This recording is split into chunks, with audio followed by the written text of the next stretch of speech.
Imagine waking up and the moon isn't whole anymore.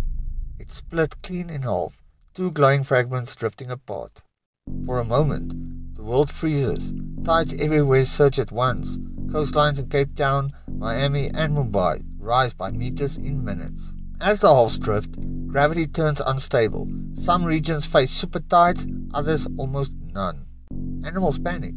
Birds twist out of formation, sea life veers off course, and even the winds shift as Earth's balance breaks. Then comes the debris. Thousands of lunar shards burning across the sky. Silver trails cutting over cities. Weeks later, nights turn uneven. Two smaller moons scatter a strange light. Some nights bright, others nearly black. Humanity adapts, but something feels different. Our oldest symbol of stability, now broken.